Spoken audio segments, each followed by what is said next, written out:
Bom, boa noite a todos. Sejam muito bem-vindos a mais uma live da Batec. Hoje, na verdade, é uma live falando sobre radiação, proteção radiológica, né, e odontologia. Um tema muito curioso, né, e bastante recente, bastante novo, né, que a gente vai abordar, inclusive com a nova RDC 330 que está por vir, né, inicia agora dia 20 de dezembro, né? Então, hoje a gente vai estar com a nossa live com dois físicos médicos, né? Dr. Renato e Palmoli, né? Então eu vou deixar a palavra para eles se apresentarem e espero que todos tenham uma boa live e que todos consigam aproveitar bastante o conteúdo. Então vamos lá, passo a bola para vocês. Bom, pessoal, meu nome é Valmoli Gerber Júnior, eu sou físico, né? Sou especializado nessa área de diagnóstico por imagem, que enquadra a parte de radiologia odontológica também, a radiologia médica, radiologia odontológica e radiologia veterinária. Todas as técnicas que fazem uso de raios-x, as radiações ionizantes, e também as técnicas que fazem uso de radiações não ionizantes, como o ultrassom e ressonância magnética. Sou formado aqui pela Universidade Federal de Santa Catarina como bacharel em Física, e hoje atuo muito mais como um empresário do setor de Física Médica do que o físico mesmo, que na prática executa as atividades de controle de qualidade, proteção radiológica, treinamentos e tudo mais. Hoje eu sou muito mais operacional e gestão do que a parte de aplicação mesmo dos testes nas rotinas. Já tenho mais de 15 anos de experiência na área. A nossa empresa fez 16 anos no dia 20 de setembro, como uma empresa de física médica. E além das atividades normais, de física, a gente também desenvolve projetos.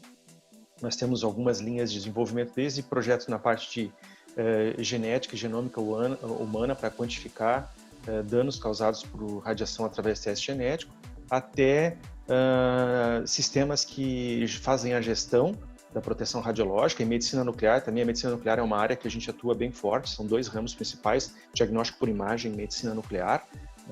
E também nós agora estamos também com algumas soluções na parte de gestão, de controladoria de custos. Parece uma coisa meio fora da nossa prática, mas não é. E a gente está agora com alguns trabalhos que a gente vai lançar nas próximas semanas nessa parte de gestão de custos, colocando em prática algumas dos conhecimentos que a gente tem em física médica para fazer redução de custo e melhoria de qualidade dentro dos nossos clientes. Renato, por favor, meu caro. Bom, meu nome é Renato Bocamino Doro, eu sou físico médico, sou formado pela Unesp de Botucatu, fiz especialização no Instituto de Física da USP e desde então eu venho atuando junto com a Brasil Rad. Em 2018 eu vim para Curitiba para assumir como físico do radiodiagnóstico aqui no Hospital de Clínicas de Curitiba. Depois de passado ali uns 10, 11 meses, eu tive a oportunidade de ser chamado para ser chefe da unidade de imagem. E aí, desde então, eu venho exercendo essa função na área de gestão também, dentro do hospital. E junto com a Brasil Rad, a parte operacional mesmo, de teste de controle de qualidade. Só complementando o que o Valmoli disse, essa parte de gestão, ela é muito afim da física médica, se a gente partir do princípio que a gente não quer errar um exame, porque esse exame, ele custa tempo, ele custa dinheiro, mas a gente também não quer errar esse exame porque a gente não quer expor o paciente a uma dose de radiação desnecessária. Então, são dois motivos com vertentes diferentes, mas que, no fundo, a gente não quer errar. A gente não quer ter que repetir, a gente quer fazer o exame com a menor quantidade de radiação, porque esse exame, com menor quantidade de radiação, o tubo vai durar mais, o tempo em sala é menor, eu consigo produzir mais, mas eu também consigo reduzir a dose no meu paciente e eu consigo fazer proteção radiológica. Então, proteção radiológica e gestão estão intimamente ligados. Parte do que a gente vai falar aqui hoje vai bem de encontro com essa ideia. Fazer proteção radiológica, mas também cuidar do nosso paciente, fazer um exame com qualidade dentro de dentro de todas as normas que a gente tem hoje, com essa alteração aí que a gente está tendo de portaria 453 para RDC 305. Então vou iniciar aqui só para a gente ter mais ou menos uma ideia do que a gente vai falar. Então a gente vai falar ali bem comecinho, uma pinceladinha assim de princípios de proteção radiológica, quebra de alguns mitos, é muito engraçado porque tanto na empresa quanto no hospital a gente sempre recebe alguns questionamentos, né? E vamos levar isso aí mais lá na frente. Falar um pouquinho das legislações, um pouquinho da diferença entre o que era 453, o que é RDC 305, e aí algumas peculiaridades, algumas diferenças e dúvidas, né, que a gente acaba recebendo frequentemente sobre, vou abrir um serviço, o que eu preciso? Bom, proteção radiológica. A gente não consegue falar em proteção radiológica sem falar desse tripé, né, que é justificação, otimização e limitação de dose. A justificação, basicamente, é o seguinte: você não vai fazer um exame a menos que ele te traga um real benefício. Você não vai fazer um exame que ele vai te trazer um malefício maior do que um benefício. Então, entra de novo naquela questão que a gente estava falando de gestão, né? Eu não vou prescrever um exame que vai me custar tempo, que vai me custar dinheiro, se ele não vai trazer um benefício para o paciente. Se a gente pensar assim em todo momento, em questão de custo, a gente vai estar fazendo proteção radiológica. Otimização. A partir do momento que esse exame ele é justificável, que ele é aplicável, vamos fazer ele com a menor quantidade de radiação possível, no menor tempo possível, com as máximas proteções que a gente consegue ter com o paciente. E aquela pergunta clássica, né? O operador, ele está tomando radiação? Bom, eu costumo dizer que, em teoria, um fóton feito lá no Albert Einstein agora pode estar vindo e me atingindo aqui. Em teoria, isso é possível. Na prática, acontece? Pode ser que sim, pode ser que não. A questão é, o visor do plumbífero passa radiação? Sim, passa. Então não vamos mais fazer raio? Não, a questão é quanto passa. Nas paredes das salas, passa radiação? Passa. E ok, a questão é o quanto passa, o que tem nas áreas adjacentes dessas dependências, né? Então, começamos aí já a quebrar alguns mitos, alguns testes que às vezes o pessoal faz, né? Pega o chassi e coloca num visor ali para ver se está passando raio. Não é nada efetivo fazer isso. Vai comprovar o que eu estou dizendo. Passa. Quanto passa? É isso que a gente vai discutir um pouquinho mais ali na frente. Mitos. Não existe nenhum material radioativo dentro do tubo de raio-x. Muitas vezes ligam na empresa e dizem: o tubo está vazando, vai causar um acidente radiológico igual o de Goiânia aqui. O tubo tem óleo em volta para fazer o resfriamento. E vazar esse óleo não deveria ser, mas acaba sendo uma coisa comum para os equipamentos mais antiguinhos, né? Então, o óleo, ele não está contaminado, ele não é radioativo, o tubo não é radioativo, não tem nada de errado nisso. Se a gente retirar o tubo de dentro ali do invólucro, né? Ok, é uma lâmpada incandescente que emite um raio especial. O óleo, como todo óleo, ele tem que ser descartado em local correto, mas não porque ele é radioativo, porque ele é um óleo. Ninguém deveria... muito obrigado, Walter. Aqui está um tubo segurando... tubo de raio-x intraoral. Ó. Esse aqui, por exemplo, eu tenho um cabinho e eu consigo acender ele vai acender porque ele tem um filamento aqui como se fosse uma lâmpada de tungstênio que a gente tinha antigamente. Hoje em dia é quase tudo de LED, né? Então essa lâmpada ela tem uma corrente tão alta ao ponto de liberar elétrons, e aí a produção de raio-x, isso a gente não vai discutir agora. Mas eu estou segurando ele na mão, eu coloco ele na boca, eu posso dar para uma criança, quer dizer, eu não vou dar para uma criança brincar porque é de vidro, ela pode cair no chão, né? Ele pode cair no chão, né? Então é para deixar bem claro que o tubo de raio-x é uma lâmpada, ele só vai emitir radiação durante aqueles milissegundos de disparo. Daqueles milissegundos em diante, nada mais existe.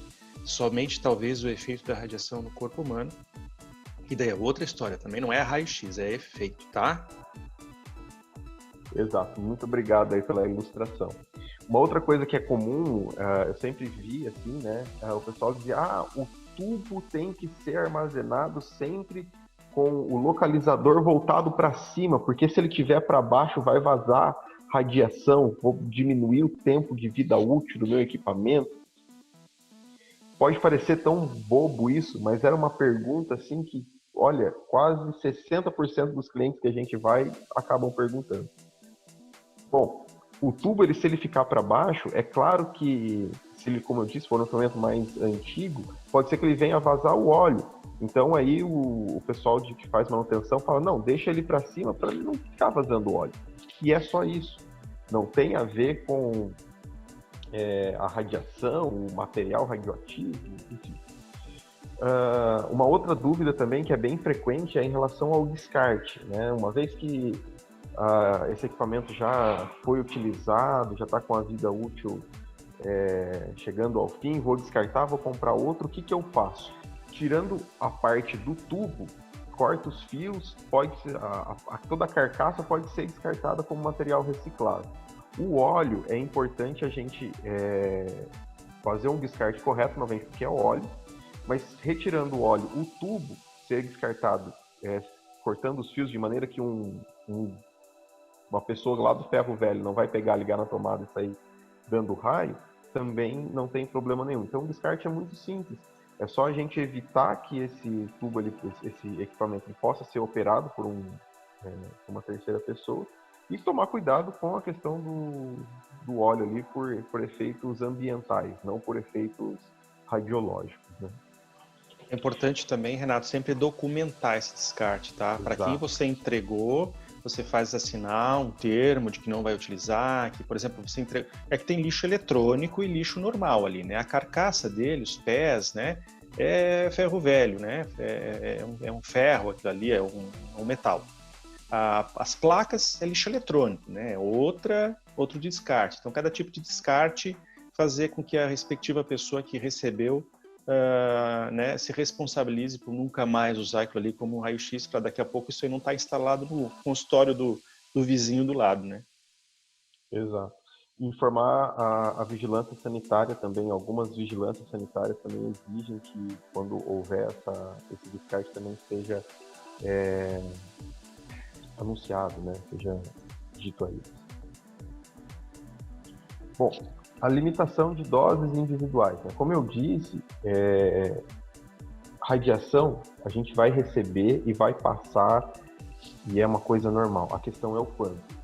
E nesse quanto, a gente tem que ter em mente que existem dois públicos. O indivíduo do público, né, que são pessoas que não trabalham com radiação, e os trabalhadores com radiação, que são os indivíduos ocupacionalmente expostos.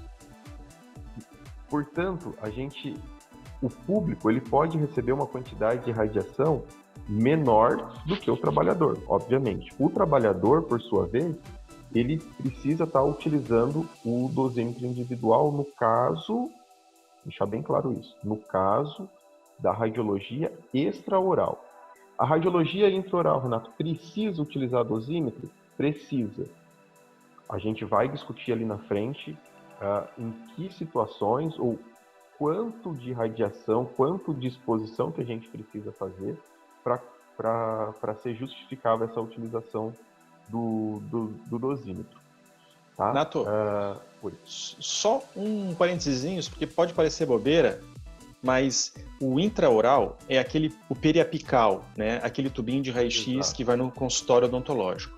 O extraoral é o panorâmico, é a tele, é a toma, o conibim, tá? São esses equipamentos aí, só para ficar bem distinto claro. Aí essas duas nomenclaturas que a gente usa para distinguir essas aplicações, tá? Exatamente. Bom, o fato da pessoa ser exposta ou desses valores de dose ultrapassarem não significa que o indivíduo vai ter algum tipo de patologia. Significa que ultrapassou e que a gente deve manter isso abaixo dos níveis.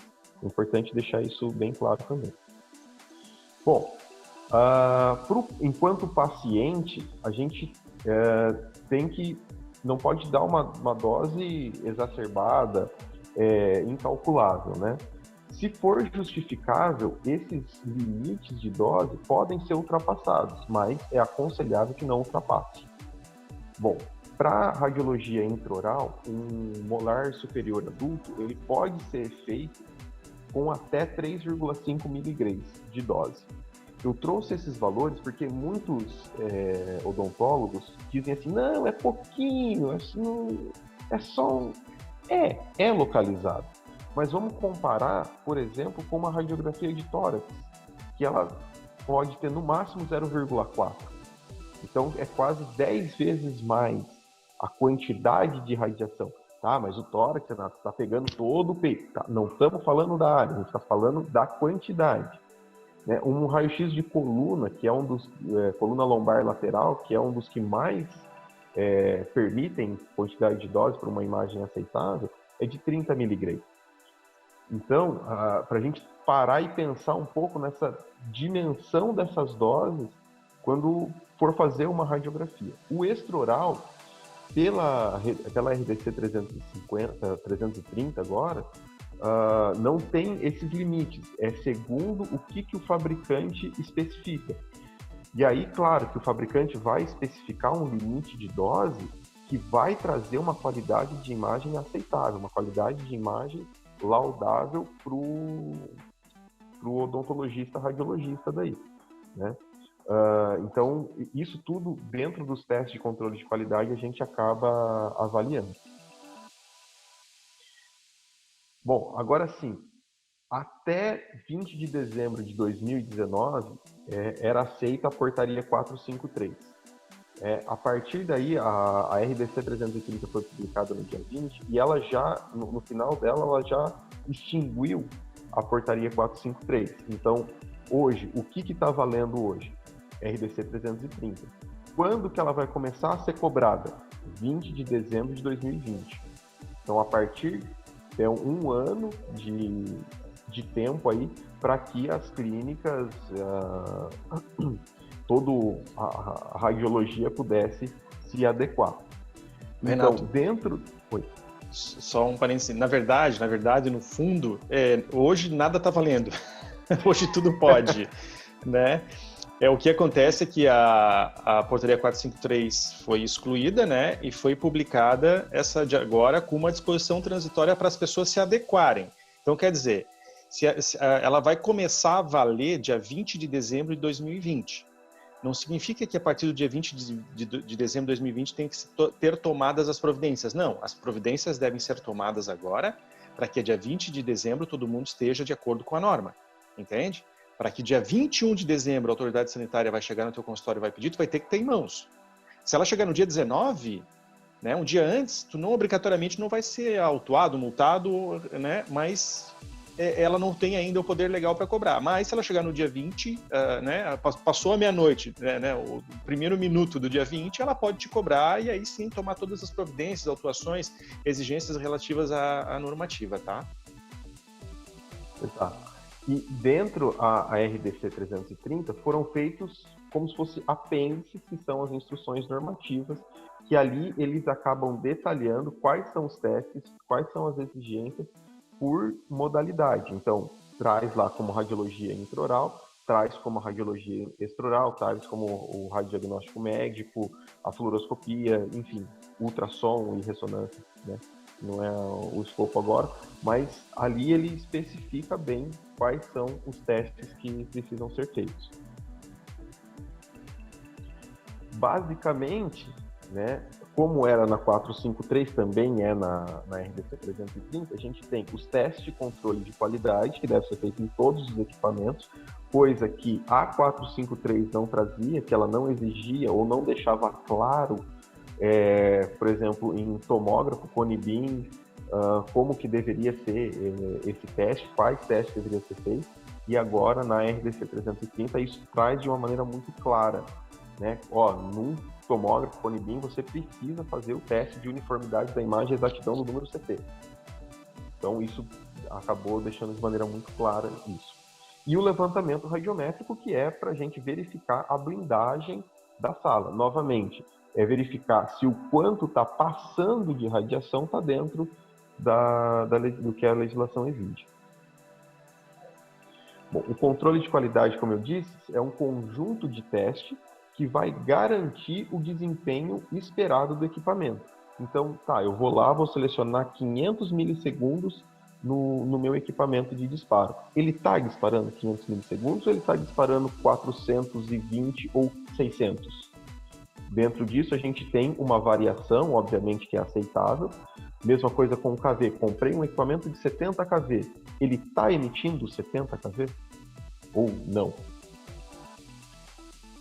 Aqui eu trago alguns testes, ou melhor, aqui eu trago todos os testes da radiologia intraoral, tá? Então, obviamente que eu não vou entrar no mérito de cada um deles explicando, porque ficaria uma coisa maçante e chata, e todo mundo pode verificar isso, digitar no Google que vai achar facilmente, mas vejam que são vários testes que a gente acaba fazendo com periodicidade bienal.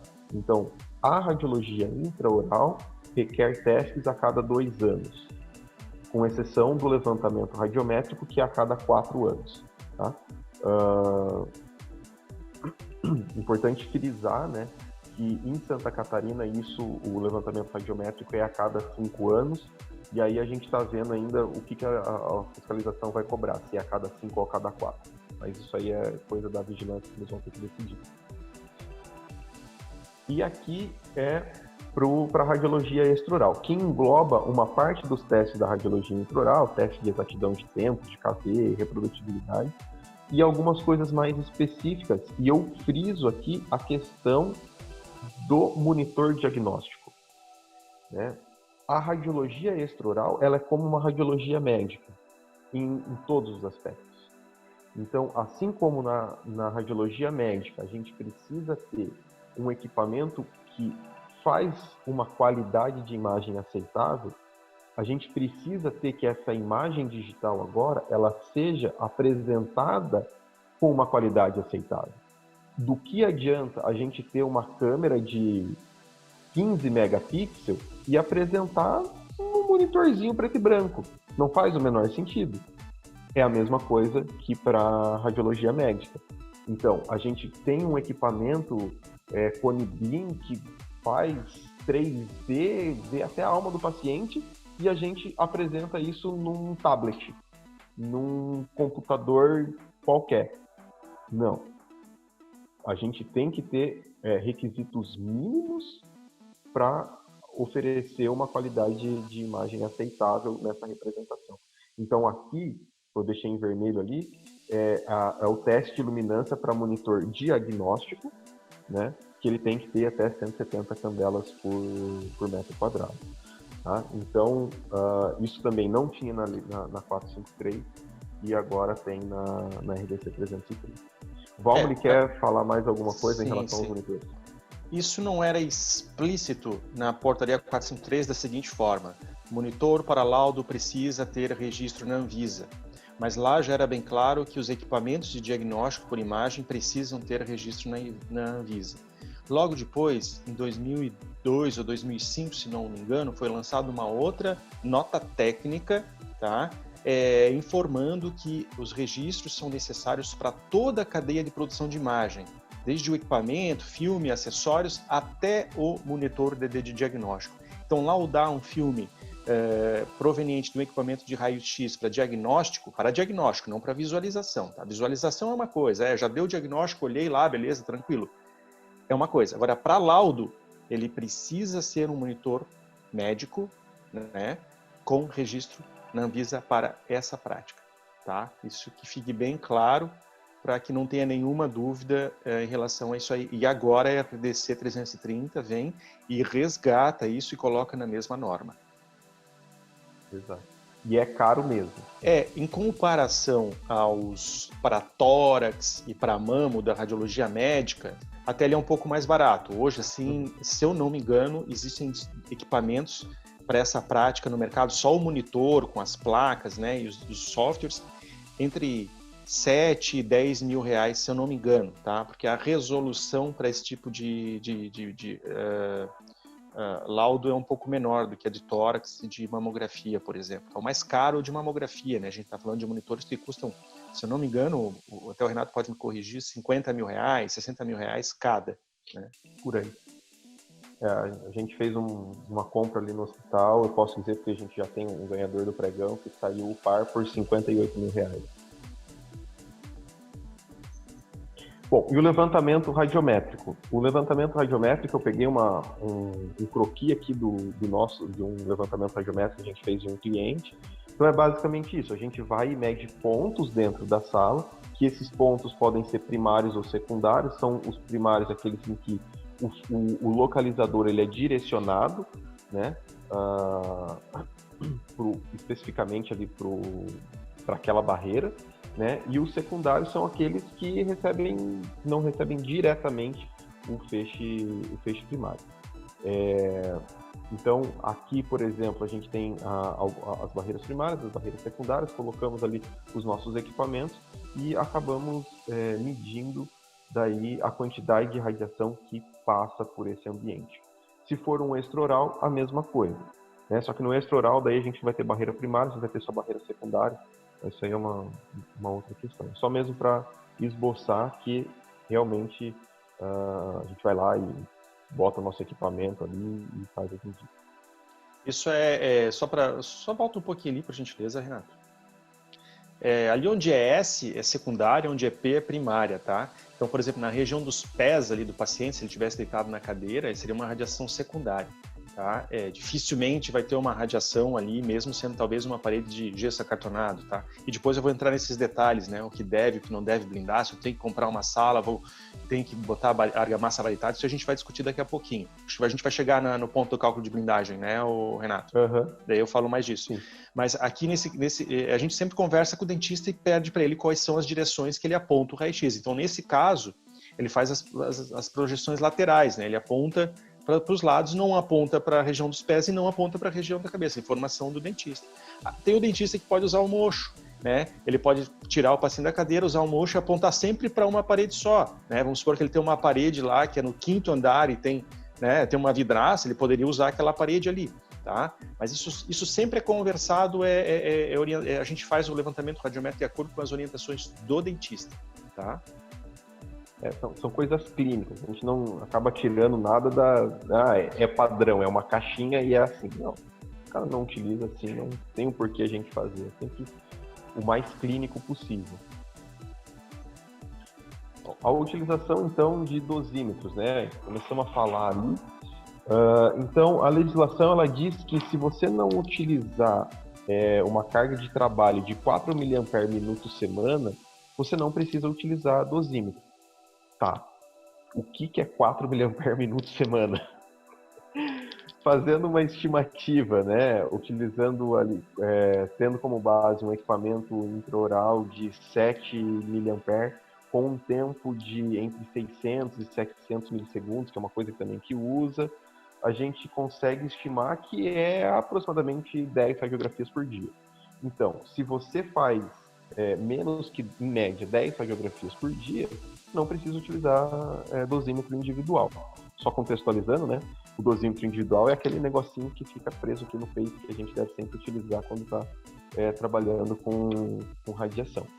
Então, menos do que 10 não precisa, mais do que 10 aí já é exigido. Tá?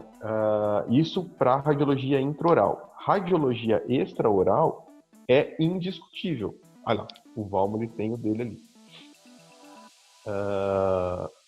Para radiologia extraoral, isso é indiscutível. Como eu disse, a radiologia extraoral é uma radiologia médica. E como toda radiologia médica, ela exige a utilização de dosímetro. Mas eu faço um raio-x por semana. No extraoral, precisa. Não tem discussão. Extraoral, sempre precisa.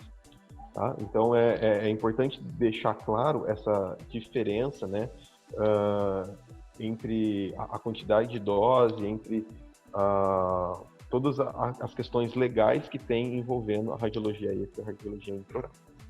Renato, eu tenho uma dúvida aqui. Essa exigência, ela já vinha na portaria anterior ou ela é nova isso? Já vinha. Ela já vinha da exigência. Tanto para extraoral também já vinha. Sim. Então, não é uma coisa que que o doutor tem que se adaptar agora, mas se ele não está de acordo, é uma oportunidade de ele rever e contextualizar e aprimorar a parte de segurança, de biossegurança da clínica dele, né? Exatamente. Essa já era uma exigência desde a 453 de 453. 1998. Joia. Deixa eu só fazer um comentário. Todo conjunto de dosímetros, seja 1, 2, 3, ele sempre vem com um dosímetro chamado dosímetro padrão, tá? Que é um dosímetro que tem que ser armazenado longe da possibilidade das fontes de radiações da instituição, o equipamento de raio-x. Ele tem que ser num local que a gente sabe que ali não vai pegar a radiação. Claro, vamos voltar ao exemplo do Renato, teoricamente, um foto de raio-x pode passar por lá, tanto da clínica quanto do hospital lá em Taió, na cidade de Natal. Tá?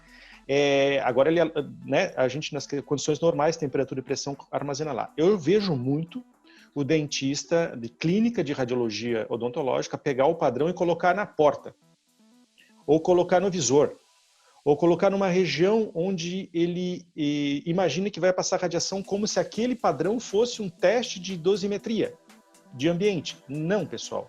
O dosímetro padrão justamente é o contrário, porque a gente é exposto naturalmente a diversas fontes de radiações ionizantes, né, de materiais radioativos, que tem numa banana, que tem na água mineral, que tem nos alimentos, que tem proveniente de radiações do espaço, tá, que atravessam a gente e interagem. Então, o dosímetro é para pegar a radiação do ambiente, é para pegar uma radiação, por exemplo, você mandou os dosímetros, porque esses dosímetros são lidos mensalmente numa empresa que fica provavelmente distante da clínica, e isso é mandado por correio.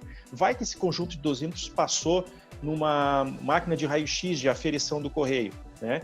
Vai que esse dosímetro termoluminescente ficou no momento ali do transporte, numa região de alto calor, e ele perdeu eficiência com isso, né? Então, esse padrão serve para pegar essas situações do meio, né? E o dosímetro em si para a situação do raio-x, para pegar essa do meio e descontar, e aquilo deve ser, o padrão deve ser longe da radiação. Não coloca na porta, não coloca no visor, não coloca perto da sala de raio-x.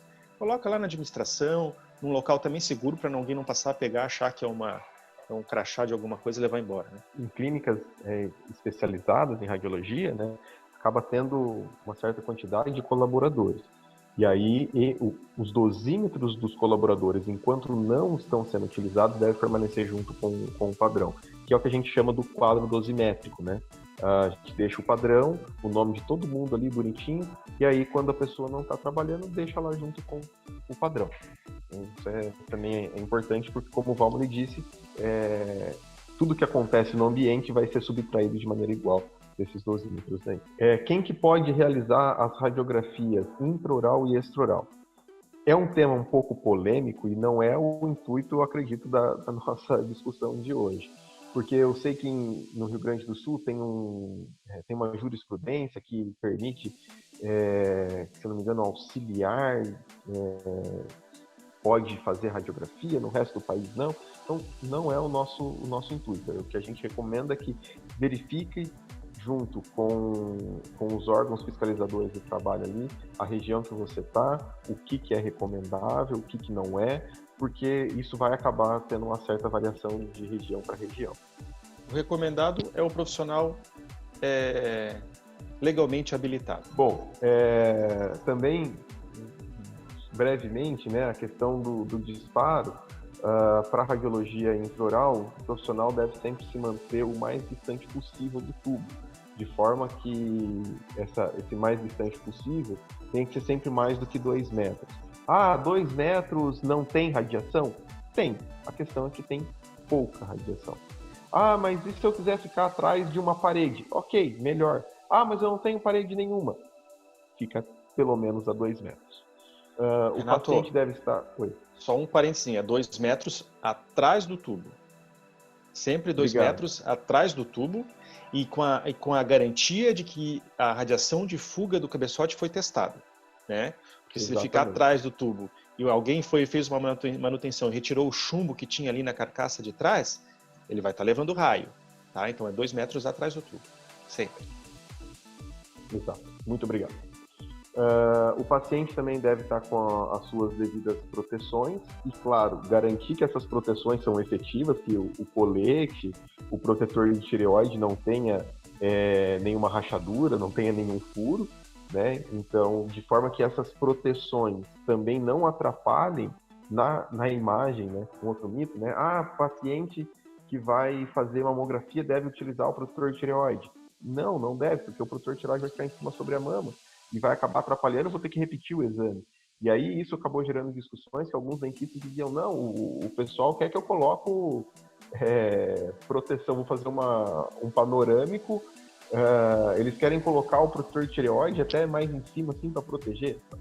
Vai degradar a imagem, não é justificável, né? E os acompanhantes também devem sempre permanecer fora da sala. E claro que em caso de contenção de criança, aí já é uma outra situação, se eles estiverem ficar dentro da sala, também estarem devidamente paramentados. Vamos abrir uma clínica radiológica ou um consultório odontológico. O que a gente precisa saber? Para a radiologia intraoral, é bem mais simples, né? A gente não precisa fazer o teste de blindagem da sala, então ela é isenta e dispensada a aprovação do projeto de blindagem da sala. Eu posso colocar meu equipamento em qualquer lugar? Não é porque a gente não precisa fazer blindagem que o seu equipamento pode ficar no corredor, por exemplo, como alguns clientes que a gente já passou tinham.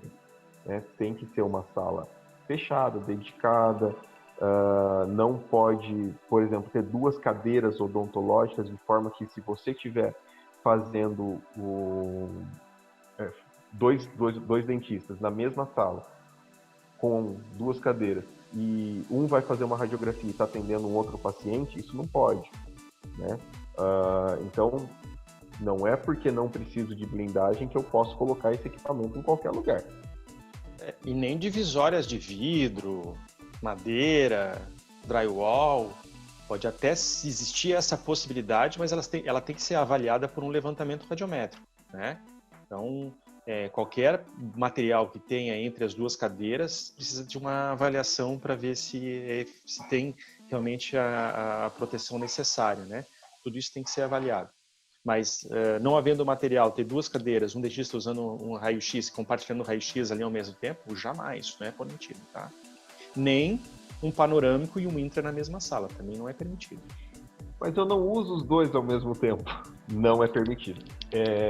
Em radiologia odontológica intraoral ainda, né, podem ser utilizados a revelação manual, confeccionada com materiais de serviço que devem dispor de cronômetro, termômetro, tabela de exposição, e demais recursos para garantir o processamento. As câmaras escuras, aquelas pequenininhas, elas ainda são permitidas, mas claro, agora a RDC, ela exige, a 453, se não me engano, também exigia, cronômetro, termômetro, para que a gente garanta que essa radiografia ela vai ser revelada com uma qualidade aceitável, para que a gente não tenha que repetir o exame.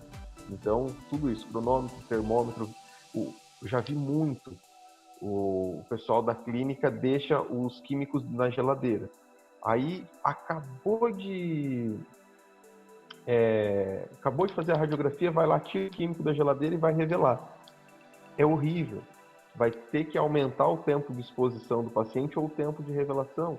Porque lembra lá da química básica que quanto menor a temperatura, maior é o tempo para acontecer a reação. Então, esses químicos têm que estar numa temperatura adequada, né? Tem que estar numa concentração adequada. Então, às vezes acaba... Não, eu posso fazer a radiografia com 500 milissegundos, mas eu faço geralmente com 700, 800, porque daí revela mais rápido. Não é justificável fazer esse tipo de prática, né? A quantidade de dose tem que ser a mínima aceitável. Para os serviços odontológicos se dispõe de apenas de equipamentos intraorais. As blindagens que trata deste artigo devem ser de pelo menos o equivalente a 0,25. Ou seja, somente para a radiologia intraoral, os EPIs que eu vou utilizar podem ser de 0,25 milímetros de chumbo. Eu não preciso comprar os de 0,50, que acabam sendo mais caros, mais pesados, maiores. apenas para radiologia intraoral pode ser o de 0,25. Lembrando que esses equipamentos de proteção individual também precisam passar por testes a cada 2 anos, para que a gente verifique se ele não está trincado, se ele não está rachado, a forma de armazenagem dele, ele pode ser dobrado dentro de uma gaveta, para que quando a fiscalização vier, você tira ele lá dobrado, só para pôr ali bonitinho, ele sempre ser utilizado de maneira realmente rotineira.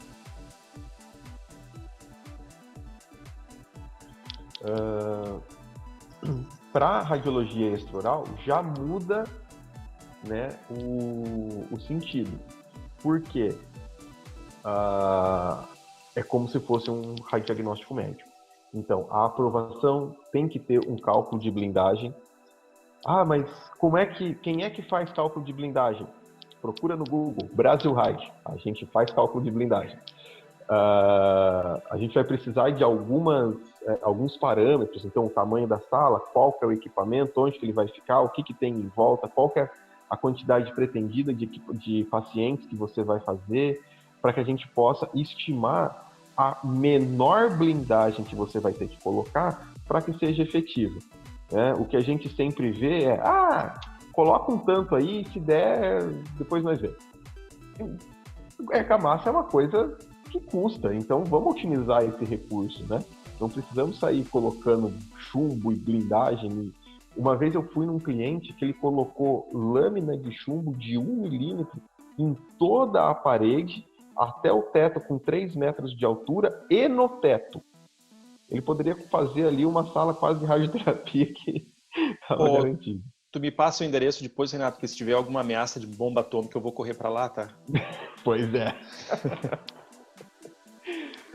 Também é importante a gente ter o memorial descritivo de proteção radiológica. Então, no memorial descritivo, ele é justamente o documento que vai dizer qual que é o equipamento, quem que é a equipe, qual que é o tempo de exposição que é utilizado, quem são os responsáveis pela clínica, quem que é o responsável técnico, se der algum problema, né, quais são as diretrizes que devem ser feitas. Então, é todo o material legal da parte radiológica. Também é exigido para a radiologia extraoral. Os testes de controle de qualidade, aqui, desculpa, ele é anual, ele não é bianual, ele é anual. Assim como o médico, ele deve ser feito anualmente. Isso também foi um erro meu, tá? Assuma que o Renato tinha colocado correto e eu, na minha falta de percepção e cuidado, fui ali e coloquei bianual, porque a portaria 453 era bianual, então meu cérebro me condicionou aí a colocar bianual. Mas é anual o extraoral. O intraoral é bianual.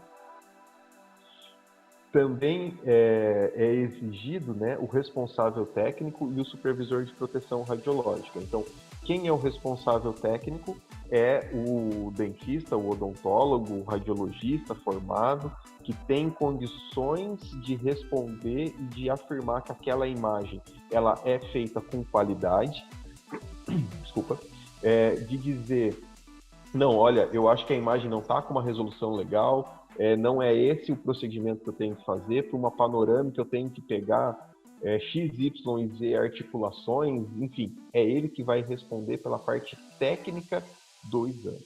E o supervisor de proteção radiológica é ele que vai cuidar da parte de dosímetro, ele vai ver se a quantidade de dose ali está ok, se está todo mundo utilizando os EPIs corretamente em todo o tempo, enfim, vai olhar com um lado mais de proteção radiológica. A utilização dos dosímetros, né, eles têm que ser trocados mensalmente, é obrigatório, tem que ser trocado, tem que ser utilizados, e os EPIs aí eles precisam de já ser com 0,5 milímetro de chumbo, já não pode ser de 0,25 igual o de intraoral, ele tem que ser com pelo menos 0,50 milímetros de chumbo daí. Fazer uma comparação aqui entre a instalação de um equipamento intraoral e um equipamento extraoral, tá? O extraoral, como foi bem colocado aqui pelo Renato, a gente precisa seguir todos os aspectos de proteção radiológica e regra para radiologia médica, tá? que é a aprovação do projeto de blindagem junto com o projeto arquitetônico lá na vigilância sanitária. Tá? Após a aprovação, a construção, porque pode ser que a autoridade sanitária entenda que alguma coisa não está de acordo com a RDC 350. Inclusive, existe uma norma para a construção desse tipo de local, que se chama RDC 50 da Anvisa. Ela estabelece dimensionamento, o que precisa, tudo para uma instituição, para uma clínica de diagnóstico por imagem em radiologia odontológica. Tá? Então, ele precisa passar por todos esses processos. Depois chegou o equipamento, faz teste de aceitação, controle de qualidade, levantamento radiométrico, apresenta a documentação para a vigilância sanitária, daí ela libera o funcionamento para aquela prática, diagnóstico por imagem para radiologia odontológica e suas aplicações periféricas. Para radiologia intraoral, o tubinho de raio-x que o dentista pode colocar no seu consultório, esse não precisa de cálculo de blindagem, então não precisa blindar uma sala. Você tem que ter uma sala com dimensão mínima, que também é estabelecido pela RDC 50, e você tem que ter a possibilidade de, na hora do disparo, em qualquer das posições, ficar a 2 metros atrás do tubo, tá? Agora eu estou falando que não precisa de blindagem numa sala de alvenaria, tijolo. Se for uma sala de drywall ou qualquer outros desses materiais de menos densidade, aí eu sugiro sempre que seja avaliado por um físico especialista em física do radiodiagnóstico. Não é por um físico, tá? E não é por um físico que trabalha na medicina, é por um físico especialista em física do radiodiagnóstico. Esse profissional vai avaliar se aquela sala ali precisa ou não de cálculo de blindagem. Por que ele vai avaliar? Porque ele vai ver o tamanho da sala, ele vai ver a posição da cadeira, ele vai ver o que tem atrás da sala, ele vai perguntar para o dentista quantos exames ele vai fazer por dia e tal. Então, tudo isso dá uma noção para ele de como essa radiação vai se projetar naquele ambiente, tá? Vai perguntar como vão ser as placas, vão ser placas duplas, placas simples de gesso e tudo mais, isso tudo interfere. O físico disse, não, pode tocar o projeto e tal, que não vai ter problema. Tranquilo, toca o projeto, não vai ter problema. Depois vai vir um levantamento radiométrico, de qualquer forma vai comprovar se o que ele falou está certo ou não, tá? Agora vai ter casos, e acontece com a gente aqui, em que eu vou já dizer para o cliente, cara, determinada parede aqui, eu sugiro que se faça uma blindagem. Aí a gente faz um cálculo de blindagem para aquela parede. Aquela parede é de drywall, vamos supor, né? Mas eu coloco o que na parede de drywall? Chumbo?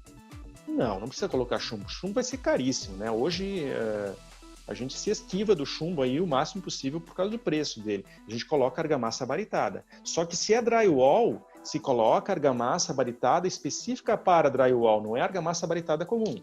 E também não é a barita, tudo tem diferença, tá? A barita, normalmente, quando o pessoal vende, ela seria um composto, sulfato de bário, que vai ser depois misturado com areia e um material que dá a liga, né? Que dá a cola. Eu sugiro sempre comprar argamassa baritada, até existe uma densidade mínima, tudo isso no nosso cálculo, por exemplo, bem estruturado, né?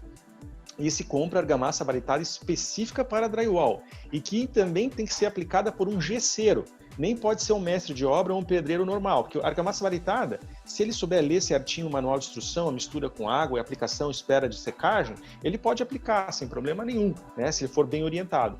Agora, a argamassa baritada específica para drywall vai ter que ser aplicada por um gesseiro, porque ela tem uma técnica de aplicação diferente. Então, tudo isso tem que ser organizado. Eu já vi muito dentista abre o consultório, vou botar um raio-x, vou jogar 2 centímetros de argamassa baritada em todas as paredes, porque alguém me falou. Pessoal, não façam isso, tá? Procurem sempre a orientação de um profissional que tenha o conhecimento na área para evitar prejuízo, dano ambiental, risco. Nas salas de raio-x médico acontece muito isso. A empresa que vende o equipamento, ou o cara lá da não sei aonde, falou que tem que botar 2 centímetros cada parede. Algumas paredes pode ser que dê certo, outras não vai dar. Fecho primário? Impossível. Aí depois o que acontece? Reprova. Isso se logo depois é feito o levantamento radiométrico. Às vezes a clínica vai passando, a vigilância não cobre, porque não existe vigilâncias e vigilâncias, né? Pode ser que fique 5, 10 anos uma pessoa sentada na outra sala ao lado, numa recepção grávida, às vezes recebendo raio ali, à torta e à direita, né? Então, a gente sempre faz essas orientações. Nas próprias paredes de sala de alvenaria, de panorâmico, por exemplo, em muitos casos também não vai blindagem. Dependendo da posição, dependendo do que tem atrás, tudo isso, né? é avaliado. Então, não existe uma tabela pronta para cálculo de blindagem. Ela é personalizada, né? Ela é personalizada para cada ambiente, para cada aplicação, para cada adjacência, para cada quantidade de exames por dia, tá? Então, só para fazer aí uma breve explicação sobre isso, porque eu vejo que isso ainda é muito mal informado na sociedade odontológica, né, em relação a essa blinda, não blinda, esses mitos relacionados ao equipamento de raio-x. Tá? Muito obrigado pelo complemento. Crucial. Eu queria só, assim, é uma aula, né, para gente que não é especialista nisso, não vive, né, a fundo disso. A gente passa algumas orientações, muitas delas eu acho que superficiais para os clientes. Eu aprendi bastante hoje com vocês, né? As informações que vocês trouxeram tá no nosso dia a dia. A gente vende equipamento intraoral, vende equipamento extraoral. Faz parte, né, os clientes perguntarem para a gente algumas orientações. A gente indica algumas empresas que fazem esse tipo de trabalho, mas me surgiram inúmeras dúvidas aqui de o que pode e o que não pode, né? Por exemplo, quando vocês comentaram lá sobre 2 consultórios, né, 2 cadeiras uma do lado da outra e não poder usar o raio-x, por exemplo, lá, me vem a pergunta, e se fosse 2 cadeiras e o pessoal usasse um raio-x portátil, por exemplo? A mesma coisa, é isso que a gente está considerando. Não pode também? Não. Não. A diferença de um raio-x portátil e um raio-x fixo na parede, considerando uma sala, não tem diferença nenhuma. Só que um tu vai ter menos mobilidade e outro mais, entendeu? Outra dúvida também que eu não sabia é que na sala de raio-x extraoral não pode ter o intraoral junto, né? Porque a gente vê muito isso nos clientes, né? Que assim, existe uma sala dedicada para raio-x. Na mesma sala tem o espaço do raio-x intraoral, né? E o equipamento de extraoral.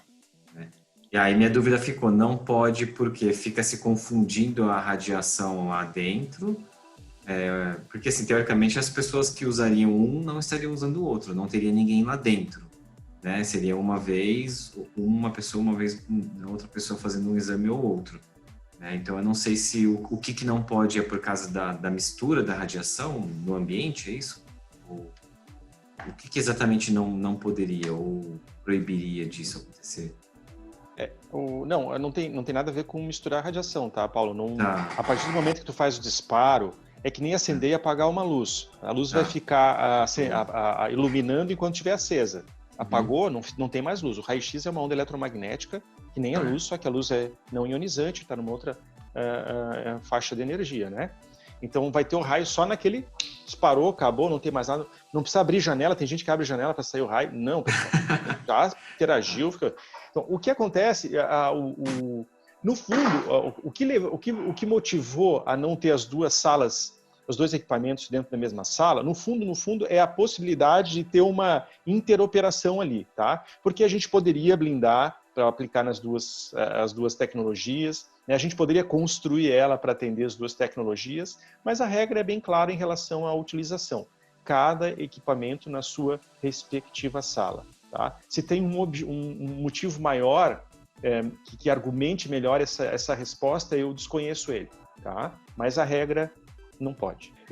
A regra é muito clara, é cada um na sua sala, e justamente para evitar possa acontecer eventualmente ter 2. Prepara um, já vai disparando o outro. Né? Eu vou dar um outro exemplo. Na radiologia médica, por exemplo, o tubo de raio-x não pode chegar a menos de 1,5 metro das paredes ou qualquer objeto. Ali tem uma justificativa bem clara para isso. Não é blindagem, não é nada, é retroespalhamento.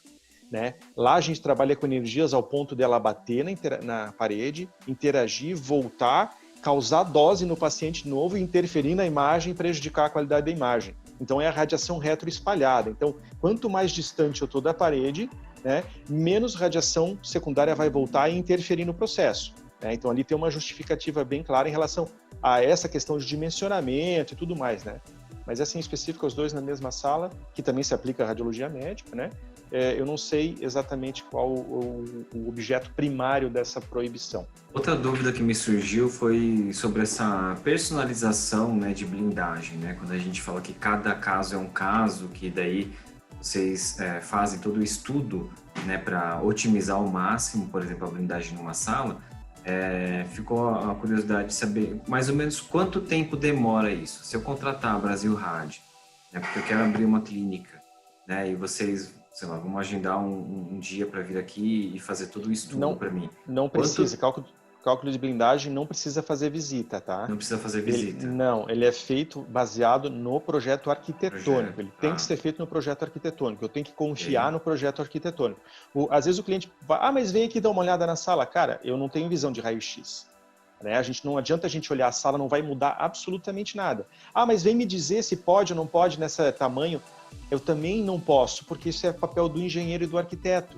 Né? Eu posso até na parceria falar, cara, eu acho que cabe, mas vai lá e confirma com o arquiteto e com o engenheiro. Né? Minha palavra aqui é meramente ilustrativa e de opinião. Né? A conclusão final tem que ser feita por um arquiteto e um engenheiro. Então, não precisa de visita. O que precisa de visita é o controle de qualidade e o levantamento radiométrico. Tá? Isso sim, é feito em loco. Se alguém algum dia passou uma informação do equipamento e recebeu um relatório, foi enganada, denuncie na vigilância sanitária. Alguém cometeu um crime de nível de sanitário gravíssimo, tá?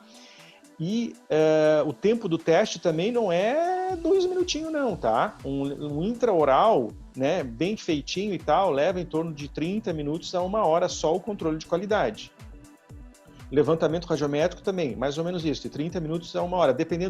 Tudo vai depender se o equipamento está desempenhando bem, se não tem o tempo de espera muito alto, tudo isso. O panorâmico vai mais tempo ainda, porque às vezes só a parte de dissipação de calor e esperar o equipamento voltar à temperatura normal para não danificar ele na próxima posição, às vezes demora uma eternidade, né? Então isso tudo o dentista tem que ficar de olho, né, na empresa que executa essas atividades aí de avaliação dos seus respectivos equipamentos, tá?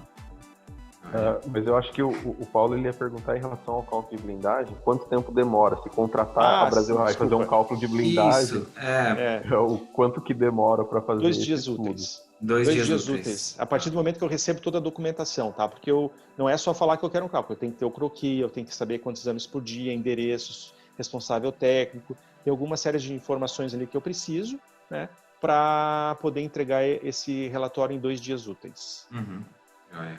Fez uma pergunta aqui, ó. E com relação ao aparelho de raio-x, como fica a proteção do profissional?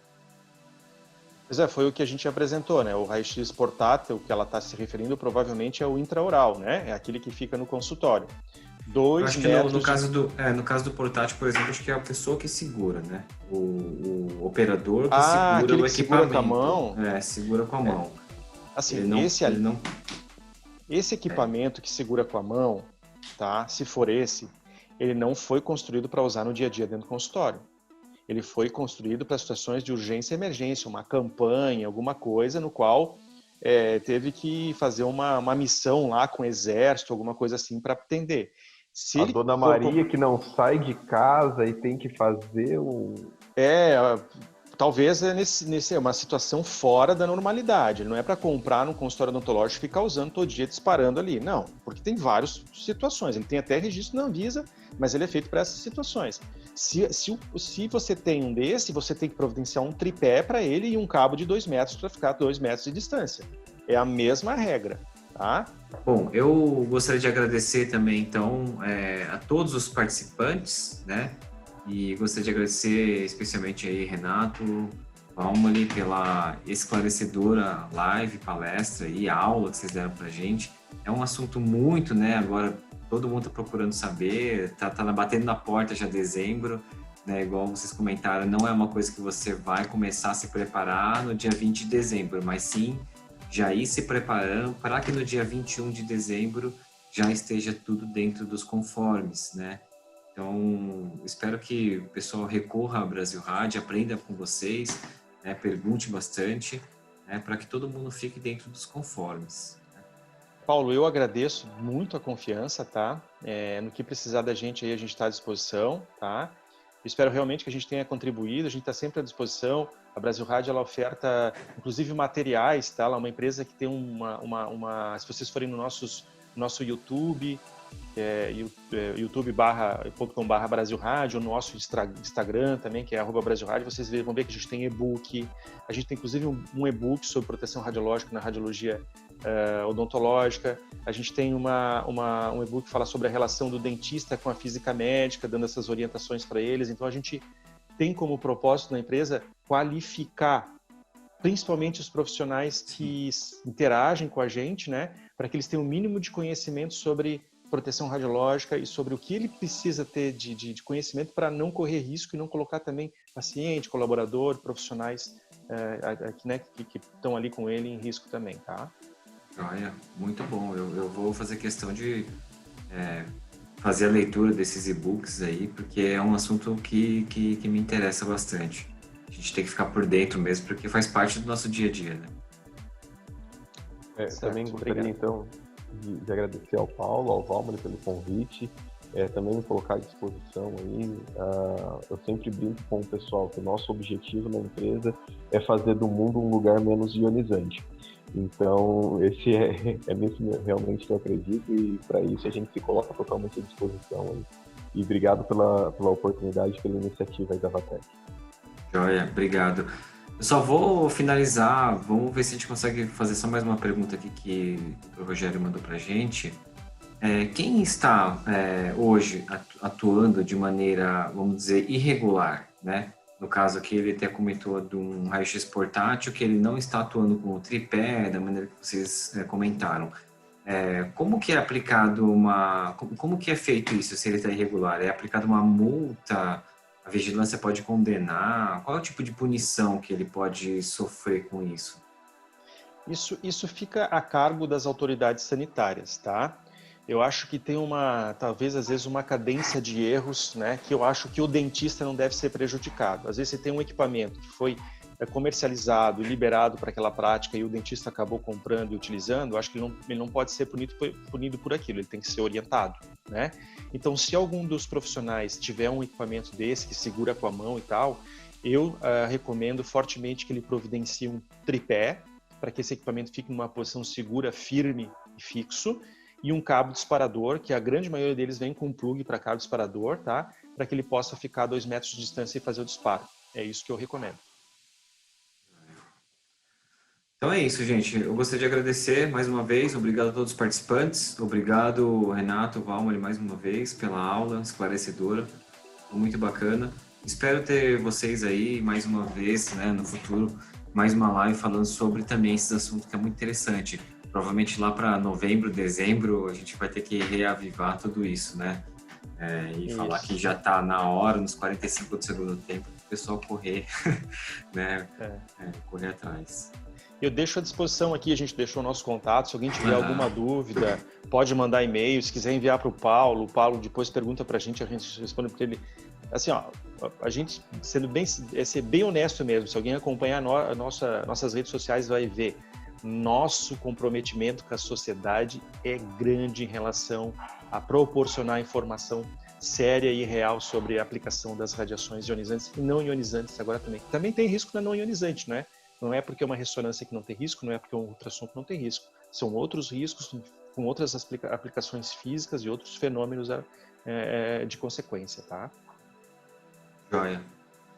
Obrigado, então. Uma boa noite para vocês, boa noite a todos. Até a próxima. Até a próxima. Obrigado, boa noite.